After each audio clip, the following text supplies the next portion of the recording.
ನಮ್ದು boiled rice ಜೊತೆ ಚಪಾತಿ ಜೊತೆ ನೀರು ದೋಸೆ ಜೊತೆ ಅಂತ ಸೂಪರ್ ಆಗುತ್ತೆ. ಹಾಯ್ ಎಲ್ಲರಿಗೂ, ಇವತ್ತು ಹಾಗಲಕಾಯಿಯ ಒಂದು ಸ್ಪೆಷಲ್ ರೆಸಿಪಿನ ಮಾಡುವ. ತುಂಬಾ ಈಸಿ ಆದ ರೆಸಿಪಿ ಹಾಗೂ ಡಯಾಬಿಟಿಸ್ ಫ್ರೆಂಡ್ಲಿ ಕೂಡ ಇದು. ಬನ್ನಿ ಹಾಗಾದ್ರೆ ಇದನ್ನ ಯಾವ ರೀತಿ ಮಾಡೋದು ಅಂತ ನೋಡುವ. ತೆಂಗಿನೆಣ್ಣೆ, ಒಂದು ಈರುಳ್ಳಿ ನೋಡಿ, ನಾನು ಒಂದು ಹಾಗಲಕಾಯಿ ತಕೊಂಡಿದ್ದೇನೆ, ಹಾಗಾಗಿ ಒಂದು ಈರುಳ್ಳಿ. ನೀವು 2 ಹಾಗಲಕಾಯಿ ಹಾಕೋದಾದ್ರೆ 2 ಈರುಳ್ಳಿ ಆ ತರ ಹಾಕಿದ್ರೆ ಆಯ್ತು. ನಾನು ಮೀಡಿಯಂ ಸೈಜ್ ಹಾಗಲಕಾಯಿ ತಕೊಂಡಿದ್ದೇನೆ, ಹಾಗಾಗಿ ಒಂದು ಮೀಡಿಯಂ ಈರುಳ್ಳಿಯನ್ನ ಈಗ ಹಾಕಿದ್ದೇನೆ. ಓಕೆ, ಇದು ಒಳ್ಳೆ ಸಾಫ್ಟ್ ಆಗಬೇಕು. ಈರುಳ್ಳಿ ಕೆಂಪಾಗಬೇಕಂತೇನಿಲ್ಲ, ಜಸ್ಟ್ ಸಾಫ್ಟ್ ಆದ್ರೆ ಆಯ್ತು. ಓಕೆ,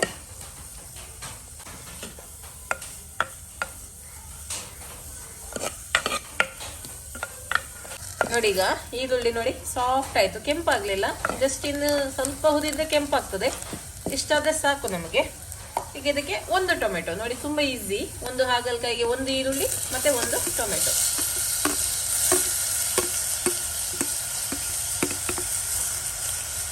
ಟೊಮೆಟೊ ಕೂಡ ಸಾಫ್ಟ್ ಆಗ್ಬೇಕು.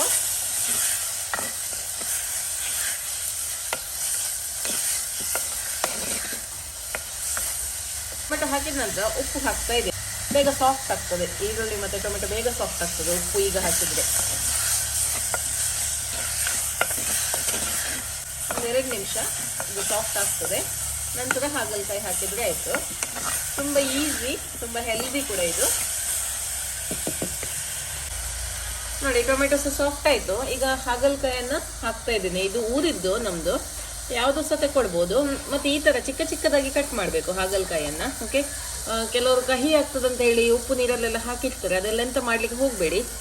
ಕಹಿ ಇದ್ದದ್ದೇ ತಿನ್ಬೇಕು. ಹಾಗಲಕಾಯಿ ಮಾಡೋದೇ ಅದು ಅದರ ಬೆನಿಫಿಟ್ಗೋಸ್ಕರ ಅಲ್ವಾ, ಹಾಗಾಗಿ ಆ ಕಹಿ ಅಂಶವನ್ನ ತೆಗೆಯುವುದು ಬೇಡ. ಅದನ್ನ ನಾವು ಬೆಲ್ಲ ಹಾಕಿ ಬ್ಯಾಲೆನ್ಸ್ ಮಾಡಿದ್ರೆ ಆಯ್ತು. ಸುಮ್ಮನೆ ಆ ಕಹಿ ಅಂಶವನ್ನ ತೆಗೆಯುವುದು ಬೇಡ. ಸೊ ಆ ಕಹಿ ಅಂಶ ಇದ್ರೇನೆ ನಮ್ಮ ಹೆಲ್ತಿಗೆ ತುಂಬಾ ಬೆನಿಫಿಷಿಯಲ್ ಆಗೋದು. ಹಾಗಾಗಿ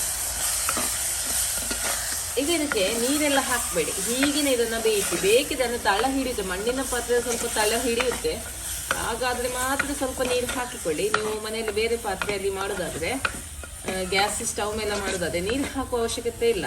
ಜಸ್ಟ್ ಅದರ ಹಬೆಗೆನೆ ಇದನ್ನು ಬೇಯಿಸಬೇಕು. ಮುಚ್ಚಳವನ್ನ ಮುಚ್ಚಿದ್ದು ಬೇಯಿಸ್ಬೇಕು, ಅಂದ್ರೆ ಒಳ್ಳೆ ಸಾಫ್ಟ್ ಆಗ್ಬೇಕಿದು. ಓಕೆ, ಬೇಯಿಲಿ. ಇದು ನೀರು ಹಾಕ್ಲಿಕ್ಕೆ ಹೋಗ್ಬೇಡಿ, ಅಂದ್ರೆ ನೀರು ಹಾಕಿದ್ರೆ ಅದರ ಟೇಸ್ಟೇ ಬೇರೆ ಆಗ್ತದೆ. ಬೇಕಿದ್ರೆ ಸ್ವಲ್ಪ 1 ಟೇಬಲ್ ಚಮಚ ಎಣ್ಣೆ ಜಾಸ್ತಿ ಹಾಕಿಕೊಳ್ಳಿ, ಅದೇ ನೀರು ಹಾಕ್ಲಿಕ್ಕೆ ಹೋಗ್ಬೇಡಿ. ಇದೀಗ ಒಳ್ಳೆ ಬೇಯಲಿ. ಓಕೆ ಓಕೆ, ನೋಡಿ ಇದು ಬೆಂದಿದೆ. ನಾನು ಚೂರು ಸಹ ನೀರು ಹಾಕ್ಲಿಲ್ಲ, ನೋಡ್ಬೋದು ನೀವು. ನೋಡಿ ಇದು ತೆಂಗಿನ ಎಣ್ಣೆಯಲ್ಲೇ ಇದು ಬೆಂದಿದೆ. ನೋಡಿ ಈ ತರ ಬೇಯಬೇಕು, ಆಗ ಮಾತ್ರ ಟೇಸ್ಟ್. ನೀವು ನೀರು ಹಾಕಿದ್ದು ಟೇಸ್ಟೇ ಬೇರೆ ಆಗ್ತದೆ. ಒಮ್ಮೆ ನಾನು ಹೇಳಿದ ರೀತಿಯಲ್ಲಿ ಈ ರೀತಿ ಮಾಡಿ ನೋಡಿ, ಒಮ್ಮೆ ನಿಮಗೆ ಗೊತ್ತಾಗುತ್ತೆ, ಒಳ್ಳೇದಾಗುತ್ತೆ. ಈಗ ಇದಕ್ಕೆ ನಾನು ಆಲ್ ಇನ್ ಒನ್ ಮಸಾಲ ಪುಡಿ ಹಾಕ್ತಾ ಇದ್ದೀನಿ. ನಿಮ್ಮಲ್ಲಿ ಇದು ಇಲ್ಲ ಅಂದರೆ, ಇದು ನಾನೇ ಮಾಡಿರೋದು. ಇದು ಇಲ್ಲ ಅಂದರೆ ನೀವು ಚಿಲ್ಲಿ ಪೌಡ್ರು ಅದನ್ನು ಹಾಕ್ಬೋದು, ಅಥವಾ ಆಲ್ ಇನ್ ಒನ್ ಮಸಾಲ ಇದೆ, ಅದು ಟೇಸ್ಟೇ ಬೇರೆದ್ದು. ಸೊ ಇದನ್ನು ಹಾಕ್ಬೋದು. 1 ಟೇಬಲ್ ಸ್ಪೂನ್ ಅಷ್ಟು ಹಾಕಿದರೆ ಸಾಕು, ಜಾಸ್ತಿ ಬೇಡ. ನೋಡಿಕೊಂಡು ಕಲರ್ ಬರುವಷ್ಟು ಹಾಕಿದರೆ ಆಯಿತು. ಇಷ್ಟೊಮ್ಮೆ ಮಿಕ್ಸ್ ಮಾಡುವ. ಆಲ್ ಇನ್ ಒನ್ ಮಸಾಲದಲ್ಲಿ ಸ್ವಲ್ಪ ಉಪ್ಪು ಇರ್ತದೆ, ಹಾಗೆ ನೀವು ಉಪ್ಪು ಹಾಕುವಾಗ ಸ್ವಲ್ಪ ನೋಡ್ಕೊಂಡು ಹಾಕಿದರೆ ಆಯಿತು. ಓಕೆ, ಜಸ್ಟ್ ಮಸಾಲ ಜೊತೆ ಇದು ಬೇಯಲಿ. ಹಾಗೆ ಈಗ ನಿಮಗೆ ಕಹಿ ಆಗುತ್ತೆ, ತಿನ್ನಲಿಕ್ಕೆ ಆಗಲ್ಲ ಅಂತ ಆದರೆ 1 ತುಂಡು ಬೆಲ್ಲ ಸ್ವಲ್ಪ ಹಾಕಿದರೆ ಆಯಿತು. ಆರ್ಗ್ಯಾನಿಕ್ ಬೆಲ್ಲ ಇದ್ದರೆ ಇನ್ನೂ ಒಳ್ಳೆಯದು. ಮತ್ತು ಡಯಾಬಿಟೀಸ್ ಉಂಟು ಅಂತ ಆದರೆ ಬೆಲ್ಲವನ್ನು ಸಹ ಅವಾಯ್ಡ್ ಮಾಡ್ಬೋದು ನೀವು, ಹೀಗೆ ತಿನ್ನಲಿಕ್ಕೆ ಆಗೋದಾದರೆ. ಓಕೆ, ಈಗ ನನಗೆ ಸ್ವಲ್ಪ ಇದು ಡ್ರೈ ಆಗಿ ಕಾಣ್ತದೆ, ಹಾಗೆ ನಾನೀಗ ಅದಕ್ಕೆ ಸ್ವಲ್ಪ ತೆಂಗಿನೆಣ್ಣೆ ಹಾಕ್ತೇನೆ. ನಾನು ನೀರು ಹಾಕೋದಿಲ್ಲ, ಸ್ವಲ್ಪ ಎಣ್ಣೆ ಹಾಕ್ತೇನೆ, ಜಸ್ಟ್ ಅದು ಡ್ರೈನೆಸ್ ಹೋಗ್ಲಿಕ್ಕೆ ಅಷ್ಟೇ. ಮಸಾಲೆ ಜೊತೆ ಒಳ್ಳೆ ಬೆಂದು ಇದನ್ನ ತೆಗೆದ್ರೆ ಆಯಿತು. ಇದು ಮೀನ್ ಸಾರು ಜೊತೆ ಒಳ್ಳೇದಾಗ್ತದೆ, ಸೈಡ್ ಡಿಶ್ ಆಗಿ ತುಂಬ ಒಳ್ಳೇದಾಗ್ತದೆ. ನೋಡಿ ಇದು ರೆಡಿ ಆಗಿದೆ. ಇಷ್ಟಾದ್ರೆ ಸಾಕು. ನಮ್ದು ಬಾಯ್ಲ್ಡ್ ರೈಸ್ ಜೊತೆ ಚಪಾತಿ ಜೊತೆ ನೀರು ದೋಸೆ ಜೊತೆ ಅಂತ ಸೂಪರ್ ಆಗುತ್ತೆ.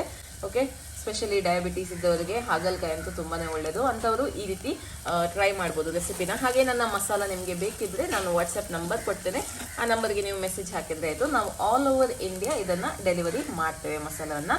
ಹಾಗೆ ನಮ್ಮಲ್ಲಿ ಅನೇಕ ರೀತಿಯ ಪಿಕ್ಕಲ್ಸ್ ಇದೆ, ಹೋಮ್ ಮೇಡ್ ಪಿಕ್ಕಲ್ ಇದೆ, ಬೇರೆ ಬೇರೆ ಮಸಾಲ ಇದೆ, ಹನಿ ಇದೆ, ಗೀ ಇದೆ.